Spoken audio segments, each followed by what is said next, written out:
So, you want to save the world with clean energy? Make money doing it? Confused about the economic and technical realities of residential and commercial solar, batteries, heat pumps, EVs? Want the real-world scoop on new energy technologies, not manufacturer hype? Then tune in to the Weekly Energy Show, hosted by Barry Cinnamon. Insights from Barry's 40-plus years in the solar and energy industry will help you understand the future ways we'll generate and consume energy. And now, here's Barry.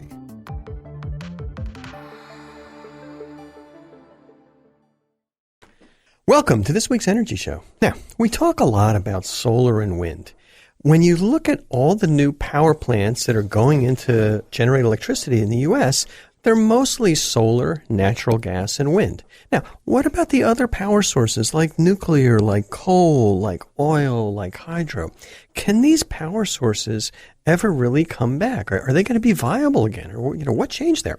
So on this week's show, we're going to look at the feasibility of these older power plants to see what happened and if there's going to be a renaissance of some of these technologies. Now, first of all, what's interesting is the U.S. is quickly shifting its sources of electrical power. Last year, 2016, there were 26 gigawatts of new capacity added in the U.S. So of these 2016 power plant additions, let's just take a quick look at what the percentages were. So according to the Energy Information Administration in the U.S., last year, 2016, 33% of our new power plants were natural gas fired, 30% were wind, 30% were solar. Now, it's important to remember the 30% that was solar didn't include distributed generation. That didn't include any of the solar panels on top of homes and businesses. This is just utility scale solar. So on that regard, that you got to add another about 10% there. So solar is clearly the biggest. 5% was nuclear. Hydroelectric was 1.2%. Biomass, which was is burning trees and unneeded vegetation, 0.8%. New oil plants, 0.2%, new coal plants, 0.2%, waste heat, which is just, excess heat from industrial processes, 0.1%, and zero for geothermal. So that added up to 26 gigawatts, 100%. Now, historically, when we kind of look back over the last, 100 years or so, most of our power was generated from coal, nuclear, and oil. Now, there was also a lot of geothermal put in, or some, and then a lot of hydro, the big dams around the country. So the question that I had is, how do these currently operating power plants, nuclear, coal, oil, geothermal, hydro, how do they compete with new solar, wind, and natural gas? Are they still viable? So here's the thing. It's pretty simple. Utilities select their choice of power plants based primarily on economics. I mean, they're tasked and regulated by the Public Utilities Commissions. They're tasked with providing electricity to consumers, homes and businesses and industries at the lowest possible rate. Now, they're also trying to make the biggest possible profit for their stockholders. So there's a little bit of a conflict there because they want to raise rates, and they may not necessarily always pick the cheapest power plant. They're going to pick the power plant that's going to make the most money for them. But in general, they select the power source based on economics. So it's no surprise that when we look back last year and we look ahead and we look back over the last few years, natural gas, wind, and solar are preferred by utilities because these are the cheapest ways of generating electricity. Natural gas prices have plummeted over the last 10 years, and as a result of that cost decline, a lot of the oil and coal plants just no longer economically viable. And the same thing's happening with nuclear. We'll get to that in a minute. So the thing is that even though solar, wind, and natural gas have kind of taken over for new power plants, I don't know offhand what the numbers, there's a huge number of existing power plants out there. So when you kind of look at these existing power plants, it's going to take many, many years for wind and solar and to catch up with all of the coal plants that are out there and the natural gas plants and the oil plants and the nuclear plants. But we're getting there fast as costs for solar and wind keep declining. And we're getting there fast as utilities are making some decisions based on environmental needs to not even put in as much natural gas, which is pretty darn cost effective. Maybe they're using natural gas for peakers and for evening generation, but most of the generating capacity that's going in for the daytime, it's wind and solar. Now, one quick way of kind of gauging the economics of these different power plants is looking at their thermal efficiency. Now, thermal efficiency is one thing, and we're going to talk about economic efficiency in a minute. But when you look at the thermal efficiency of power plants, that's the usable kilowatt hours that come out of the plant in terms of energy divided by the heat energy that goes in. So whenever you look at efficiency, it's what you get divided by what goes into the generation of that heat. So what happens is in a lot of energy plants, sources, there's a lot of heat that's wasted. So coal has a 33% thermal efficiency, oil has a 32% efficiency, nuclear has a 33% efficiency. And that means that you see these big cooling towers. What those cooling towers are doing is they're taking the heat that's in the steam and they're condensing that steam back into water. What happens is that when it condenses, energy is released. You got to get rid of that heat somehow. So 2/3 of the heat that goes into burning coal, oil, and even, in terms of fission and nuclear fuel, 2/3 of that is wasted. You can't use it. It just goes into the atmosphere. Natural gas is quite a bit more efficient just because it's just a cleaner fuel. It doesn't need to be cleaned up.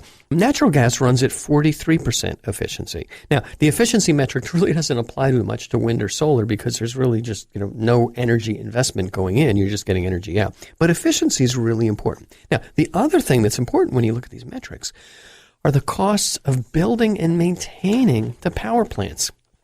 So nuclear, in this case, tremendously expensive. When we look at the cost of fuel, coal and natural gas have relatively cheap fuels. Nuclear fuel is relatively cheap, but there's other expenses involved. Now, the other thing that's interesting about nuclear is you can't just say, okay, we're done with the plant, let's turn it off. You have this nasty radioactive waste that's there. Even the equipment is incredibly radioactive. So decommissioning the nuclear plants is incredibly expensive. I mean, sometimes these decommissioning costs are more than it costs to build a plant to begin with. Now, let's start talking a little bit about nuclear. So there was an old quote from Lewis Strauss where he said nuclear was going to be too cheap to meter. He didn't really say that, although he was in charge of the Atomic Energy Commission in 1953. What he specifically said was, and this is true, our children will enjoy their home electricity energy too cheap to meter, not specifically talking about nuclear. They're going to travel effortlessly over the seas and under them and through the air. Well, we don't transport that much in submarines, but we are going over the air really inexpensively with minimum danger and at great speeds. And we'll experience a lifespan far longer than ours as disease yields and man comes to understand what causes him to age. Now, we're talking about energy here, and he was absolutely right that energy is going to improve our lifestyle. But now when we talk about what happens with nuclear, it didn't really create electricity that was too cheap to meter. It's interesting, in looking back over the last dozen years or so, or 20 years, there haven't been any new nuclear plants going in until last year, 2016. There's the Watts Bar 2 reactor that went in Tennessee. They started permitting it in the 70s. They stopped construction in 85. It was finally finished last year. And the last one that was done before that, in 1996, was Watts Bar 1. Now, these are good plants. They're safe plants, but they cost $4.7 billion. This Watts Bar 2 plant in Tennessee, probably the last nuclear plant that's going to be built in the U.S. because wind and solar are so much cheaper. And the reason why the nuclear is expensive is you've got radioactive wastes and you got to clean that up. And we don't have any good storage facilities. You have terrorism issues. We have safety. Obviously, everybody remembers Fukushima, Chernobyl, 3 Mile Island. I mean, these are disasters that cost tens of billions of dollars, and the problems just don't go away. We have to reprocess the fuel and deal with nuclear proliferation. The plants take forever to build. There's big upfront costs. There's big operating costs. Exelon closed down their nuclear plant in Illinois. There's $3.8 billion decommissioning costs for California's Diablo Canyon plant. $3.8 billion to shut the plant down. These things are just too high.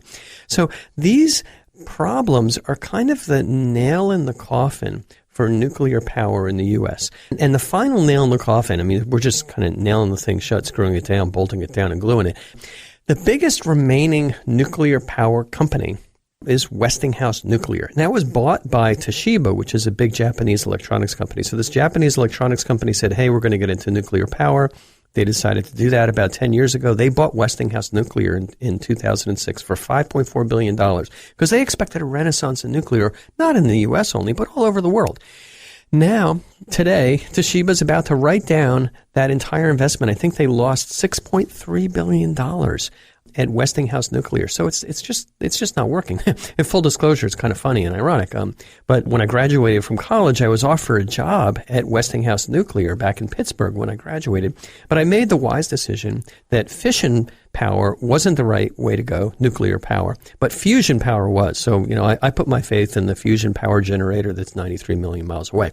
Now, there's lots of reasons for Westinghouse Nuclear's losses, but almost all of them have to do with the expenses of the nuclear, cost overruns and delays. And that just means that in the real world, nuclear is too expensive. Now, let's take a look at some of these other historic, popular power generating technologies. Now, one, hydro. It's actually quite a bit in the news recently, and I'll mention why. But hydroelectric is the largest source of renewable energy. It provided last year about 6% of the power that was generated in the U.S. Now, these hydroelectric facilities are basically big dams damming up a big river in a canyon or something like that. And then they've got turbines that are at the bottom of the dams that actually generate a lot of electricity as the water goes through the turbines. Now, the plants are all over the U.S. where big rivers. So in Washington State, in the northwest of the U.S., we got a lot of water, we got a lot of canyons, we got a lot of dams. So biggest dams over there, the Grand Coulee Dam, the Chief Joseph Dam, the John Day Dam, they're generating a lot of power. And what's interesting here in California is we sometimes get a lot of power. There's power lines that send that power from the Pacific Northwest down to California and east where it's needed.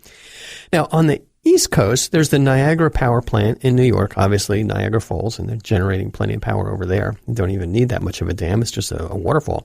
And then here in the Southwest, we've got the Hoover Dam, which has created Lake Mead, which is the largest reservoir in the U.S. And, I guess lots and lots of people who've been to Las Vegas and they kind of get sick of the casinos or burned out or they actually want to see some daylight, they'll drive down to the Hoover Dam, take a tour. It's just really, really cool. So hydroelectric, it's a great power source. It's inexpensive when it's running, no pollution, lots and lots of potential, but there's a few problems. So the first thing is building new dams basically is terrible for the local environment. I mean, you're basically taking the local environment and you're wiping it out. You're taking canyons, a lot of land, trees, maybe Indian grounds or towns, and you're flooding them with water when you put in that dam. So it is a big environmental problem. It takes forever really to kind of go through the permitting for that. So on that basis, it's really difficult to find locations for new dams where you can actually build that reservoir. But it is useful when you're talking about those reservoirs to store water. So California really benefited a lot in years past when we were storing water for the use in the summer. And also when we're using the water in the summer, we can use it to generate electricity. So it was kind of a double win. You'd have water saved in the reservoirs for use in the dry summer, and you'd be able to generate electricity when you need it on those hot summer days. The problem is the drought got in the way of that, so that didn't really work out too well.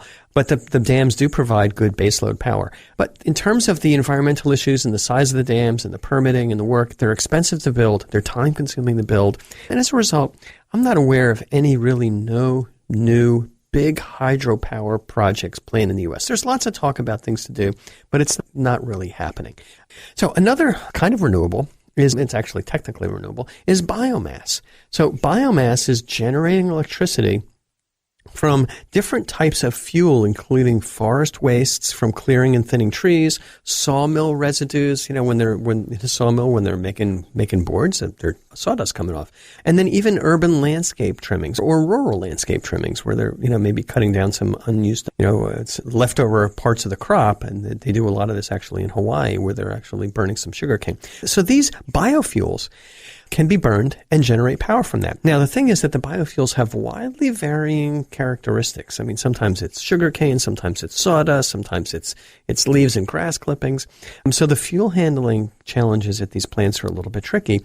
So some of these bioplants that burn biomass are co-firing, means that they also use natural gas or some other fuel. So they want to keep the plant going, they want to keep generating electricity. So they have a backup fuel if, there's not enough leaf clippings that day. So they are considered renewable since we can grow more trees and vegetate. So we're actually not burning carbon that was, in oil or coal or even natural gas. We're burning carbon, and then once it's burned, we can actually grow more trees and the carbon dioxide is absorbed. So we still do release the carbon dioxide that's in plants in the atmosphere. So it is in some way polluting, and it also creates particulates that go into the air. So it's not as clean as solar and wind, because solar and wind absolutely zero emissions, but biomass is cleaner. We're not adding to the carbon footprint of the atmosphere when we're burning plants because those plants are basically going to generate carbon dioxide, and the carbon dioxide is going to be recaptured in plants in the future. Now, in terms of locations, most of these biomass plants are in the southern states. But when we look at what the numbers are as far as what's really being generated, it's less than 1% of the power generation. These plants are relatively small just because biomass is kind of a bulky fuel. I mean, you need truckloads and truckloads of stuff as opposed to natural gas that just gets piped in a pipeline. Now, next old fuel source is oil. Now, power plants used to be fueled by heavy bunker oil. This is crude oil that was just very slightly distilled. So it's kind of thick, and this is what a lot of ships run on too. It's an easy fuel. It's a high energy dense fuel. In order to burn it, it has to be vaporized. So they put it into this, basically it's an oil burner, and heat it up, and it would vaporize it. It's kind of like the carburetor in the car. And then you get some flames, and then those flames would be, running through some steam tubes, and you generate steam and run a turbine. So oil burners used to be the way to go. It was either oil or coal. Coal is a little bit more difficult to process in a continuous basis. So oil was really the first fuel that could be trucked in and piped and then just continuously burn in a boiler without, a lot of residue. But what happened in the 80s, and I remember this very clearly because this was part of my job, in the 80s, there began to be a shift from oil burning furnaces, oil burning power plants to natural gas. And one of the projects I had as an engineer after college was putting in dual fuel boilers in power plants. And, the power plants were powered by oil. And, the thing was, hey, the oil price sometimes was cheaper than gas, and gas was sometimes cheaper. So if you're going to put in a new power plant, put in a new burner, you might as well put in something that can burn both fuels. So that's what we did. Now I think what's happened is pretty much these fuels are all natural gas. So the problems with oil is, first of all, it's more expensive to maintain. It's not that clean. You get more pollution, and the fuel's more expensive than natural gas. So the power plants, if somebody's going to be looking at putting in a power plant and they want to burn a fuel, they're going to select natural gas. They're not going to select oil. Natural gas is a lot cheaper and a lot more common. Now, next one, we've talked a lot about coal. Now, coal is a very inexpensive fuel. But it's not that easy to burn. You've got to truck it, you've got to crush it up, and then you've got to burn it. But the biggest issue with coal is it's not clean. Because when you burn coal, you get smog, you get soot, you get acid rain. It causes, obviously, global warming and toxic air emissions. You've got CO2, nitrous oxides, mercury sometimes is in there. So it's just not a clean fuel because you're basically burning what's almost like a rock, and there's a lot of stuff in the rock other than a hydrocarbon. In addition, you get wastes. There's coal ash, there's sludge, and you got to do something with that. Now, from the standpoint of the fuel supply, we have a lot of coal all over the world, a tremendous amount of coal in the U.S. of different grades. But, it's not like you can just drill a hole in the ground and pipe this thing out. The mining and the transportation and the storing, it's disruptive to the environment. It pollutes the land, it pollutes the water. Yeah, the mining doesn't probably pollute the air that much, but it's a problem. So the idea from the standpoint of coal is let's find a way of using coal cleanly, more cleanly. So we can clean it up. And there have been successful demonstration plants of basically called clean coal. And it works. I have no doubt about it. I see it. You can get, almost no emissions from a coal plant. The problem is that cleaning the emissions from a coal plant is very expensive. It takes a lot of energy to clean those emissions out. So at the end of the day, we can have cheap coal, but it's going to have a lot of emissions. It's going to be dirty. Let's forget about the mining side of it. Let's just talk about the emissions. We can have cheap coal, or we can have clean coal, but there's no such thing as cheap, clean coal, because cleaning up the emissions from coal is expensive from an energy standpoint, and you end up getting much less net energy out of a clean coal plant than you would out of a dirty coal plant. So, or you get much less energy out of what's inherently a clean natural gas plant. And so, another example, the Navajo Generating Station, Arizona, just announced plans to close their plant in 2019. It's just because they found it was too expensive. All right, a couple of other fuels. Geothermal. There's no new geothermal plants in 2016. Now, it's a great source of steam to run turbines. It also runs at night, but it only works in the areas that are seismically active. And one of the biggest areas is the Geysers plant in Sonoma in Northern California. this is basically on a fault line, and you got geysers, literally steam coming out of the ground, and you can use that steam to run a power plant. But we can't add a lot of these plants because there's just not a lot of places around the world where you can put it. And also, I kind of think, ironically, you got to put these power plants in a seismically active area. It's like, that's where it's going to be earthquakes, huh? So not the greatest future fuel source. So when we kind of look back at all these future fuel sources, when we look back at all these changing fuel sources, it's technology that's been advancing, and the new technology leads to cheaper fuel sources. Economic benefits of new generation dictate what we're going to be using in the future. These transitions take a long time. We're talking about a 20-year transition, and the transitions can be accelerated by considerations such as the environment and energy independence. But really, at the end of the day, it's economic factors that dominate these transitions. So right now, solar and wind are the cheapest fuel sources, and that's what's going in most commonly. Obviously, it's economic, followed by natural gas. Now, I expect this trend towards solar and wind to continue pretty aggressively in the foreseeable future. Natural gas is going to be used there for baseload power.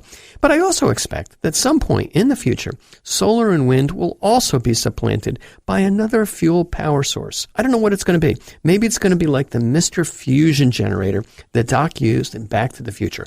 Who knows? Anyway, that's all the time we have on this week's Energy Show. Thanks to all of our listeners for tuning in. And if you missed any of today's show, you can always go to our website at cinnamonsolar.com and listen to the podcasts. So, you want to save the world with clean energy? Make money doing it? Confused about the economic and technical realities of residential and commercial solar, batteries, heat pumps, EVs? Want the real-world scoop on new energy technologies, not manufacturer hype? Then tune in to the Weekly Energy Show, hosted by Barry Cinnamon. Insights from Barry's 40-plus years in the solar and energy industry will help you understand the future ways we'll generate and consume energy. And now, here's Barry.